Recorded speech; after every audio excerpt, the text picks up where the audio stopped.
Vamos a dar inicio a un nuevo capítulo de lo que es nuestros conversatorios permanentes desde filosofía.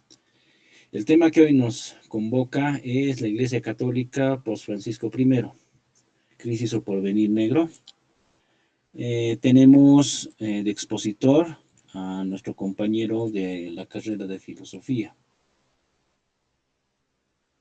Vamos a presentarlo. El compañero ¿se puede confirmarnos?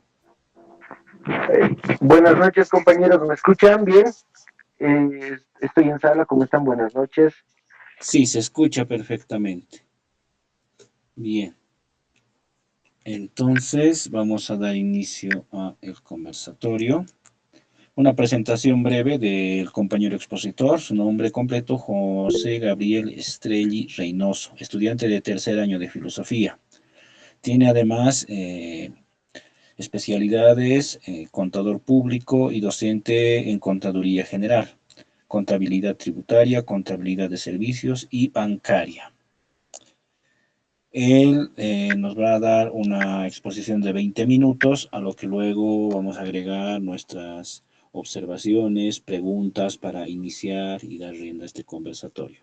Adelante, compañero José. Tiene el micrófono.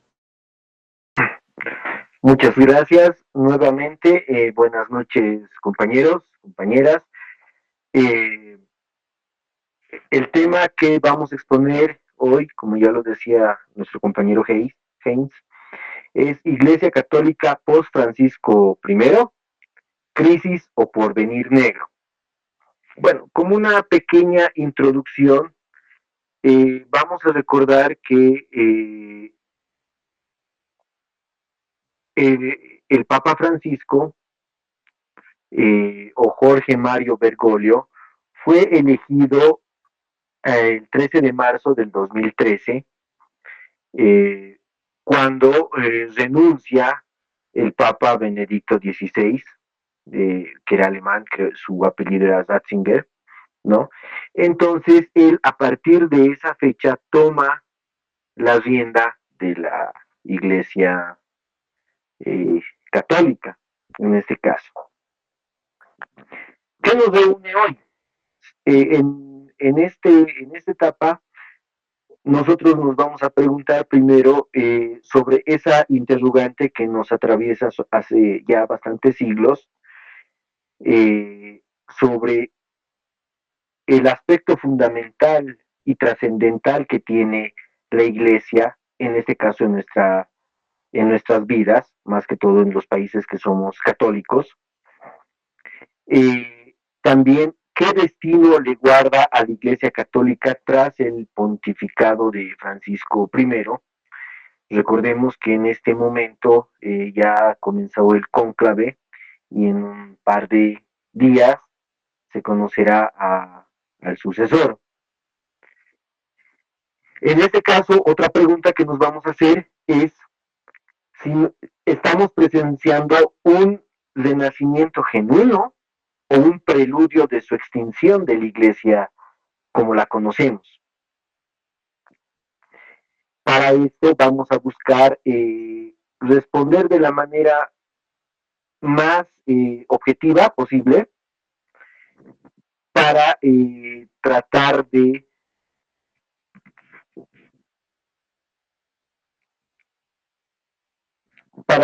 de tener una idea clara y según lo que vamos, con la experiencia que cada uno tiene, ver en qué punto está en este momento la Iglesia Católica.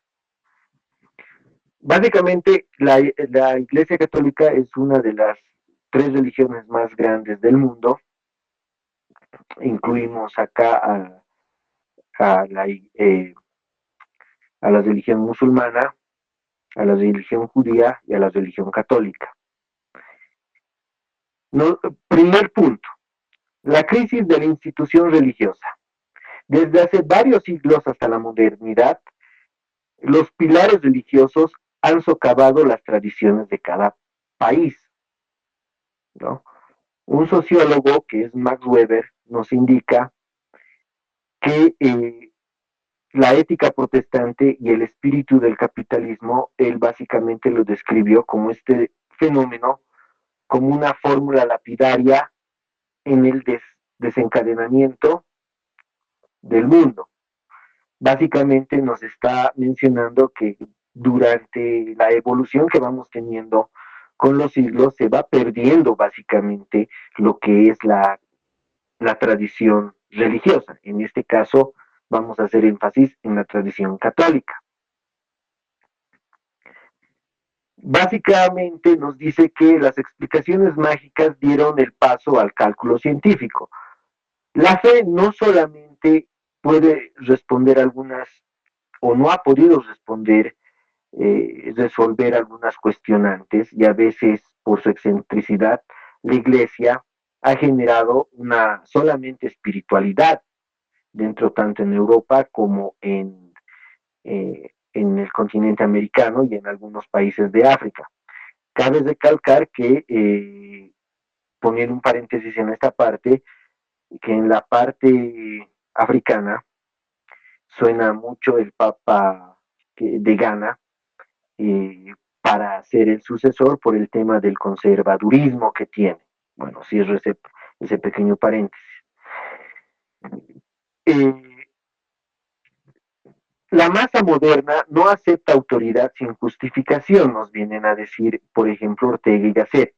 En La rebelión de las masas nos advierte de este tipo de fenómeno, donde la Iglesia Católica es constituida sobre jerarquías. Hoy en día se quiere romper esas jerarquías y las tradiciones que vienen de antaño y que no se adaptan a la realidad actual. Pero seguimos con esa herencia y esa necesidad, valga la redundancia, de volver a adaptarnos a una nueva época. Se consideraba a Francisco I el pontífice de la misericordia. En el contexto de la crisis, como les había mencionado al principio, cuando renuncia el Papa Benedicto XVI, surge Francisco I. Primero rompe todos esos moldes que tenían casi todos los papas. Él busca la austeridad. Es el primer papa latinoamericano, es jesuita y es el primero en llamarse Francisco. Es en homenaje al santo de Asís, Francisco de Asís, símbolo de la humildad y el amor a los pobres. Inspirado en esto, él busca su pontificado busca dignificar a las personas, buscar nuevos adeptos.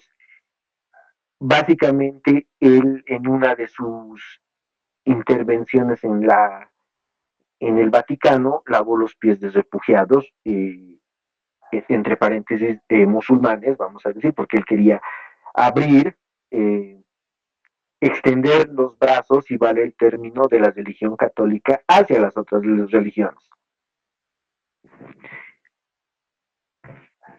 Pero sabemos que esas buenas intenciones no bastan. Ya lo había dicho Hans Kung, que en el gobierno de la Iglesia, en la participación de los laicos, en la gestión de la transparencia económica, no hay verdadera transformación. Para muestra, tenemos todavía un banco del Vaticano que tiene mucha corrupción dentro de el pontificado que ha tenido Francisco, ¿no? Pero no podemos culparle solamente a él, porque esto viene de hace décadas atrás. Francisco se resistía a ciertos aspectos conservadores. Él tenía miedo de que se pierda, como muchos de sus allegados en la Iglesia Católica tienen o tenían miedo que se pierda la religión católica y pase a segundo plano, y que estas transformaciones tendrían que venir en base a cambios y a la nueva etapa que se tiene en la actualidad. donde la religión se toma más como una tradición y los jóvenes empiezan a perder la fe o seguirla en base a lo que anteriormente nuestros padres o nuestros abuelos hablaban sobre la religión.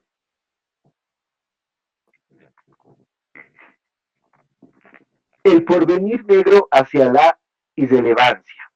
¿Qué nos dice esta parte? Es algo inquietante que nos vayamos a preguntar esto, porque en realidad estamos con un gran pensamiento de llegar a que la religión está muerta, la religión va a resucitar, las religiones ya no son imperantes o ya no ya han perdido la importancia que tenían anteriormente desde la década de los 70, 80 y en la actualidad ya es un mero, llamémosle, costumbrismo que se tiene a ciertos aspectos. Acá claramente tenemos el sincretismo que se ha fusionado la religión colonial, la católica, con las tradiciones que teníamos en este lado del mundo. Pero seguimos viendo que hay en nuestro país, por ejemplo, hay fuerte arraigo a la religión católica, donde seguimos siendo católicos, seguimos llevando esas tradiciones, pero en el resto del mundo se está tratando de perder. Nietzsche, su frase más conocida, proclamó: Dios ha muerto. En esta metáfora, él describe básicamente que la modernidad nos está matando o está matando a Dios. No es que Dios en verdad esté muriendo, tal vez se está transformando, pero si sin Dios como centro de sentido de las religiones tradicionales, pierden su función vital. Si no hay alguien con alguien superior, van a perder esa función vital, se vuelven para muchos reliquias del pasado. Muchos jóvenes, incluso en nuestro país, están perdiendo esa fe que nos han interpuesto desde siglos. Ahora vivimos en una cultura de fragmentos y microrrelatos, de identidades múltiples y cambiantes. Podemos dar más énfasis a esa frase de Nietzsche, donde esta pérdida de la identidad y más que todo se asume con la pérdida de los valores, que la Iglesia alguna vez habla sobre el hombre universal, ahora parece hablar de pequeños nichos, pequeños hombres, los cuales ya de esa universalidad la Iglesia está cambiando con Francisco a lo particular, cambió. Para esta parte, como otro subtítulo, pondríamos Última resurrección, una renovación posible. Sabemos que la historia nunca va a ser lineal. Por más que nos digan que la historia se repite, pero algunos historiadores dicen la historia no se repite, pero rima. ¿A eso qué se refiere? Nos recuerda que algunas sociedades, al perder sus raíces morales, terminan buscando desesperadamente nuevas fuentes de sentido. Como les decía anteriormente, muchos jóvenes están dejando el tema de la religión, pero buscan otras alternativas a la religión, algún colectivo, por ejemplo, algún lobby. Ese era el asunto fundamental, que las iglesias, por ejemplo, para seguir teniendo adeptos, tienen que transformarse y tienen que promover el tema de su, incluso su lenguaje, ¿no?